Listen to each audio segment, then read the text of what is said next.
Tap or click, what's your style? If you like to get things clicking, let's unbox the Medit i900 Classic together. The new i900 Classic and its accessories are packed in a single package. Shall we open the box? The first thing you'll see is the quick guide. Then there's a user guide. And below you'll find the scanner and its accessories. Let's take a look at the scanner you've been most curious about. Its compact and lightweight body offers a stable grip. The i900 Classic features a familiar button-style scan button, making it even easier and effortless to acquire scan data.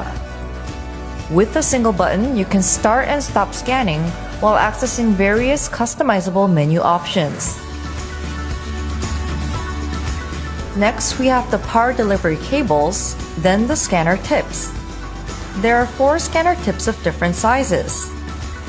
The large tip acquires more data in a single swipe with this wide scan area.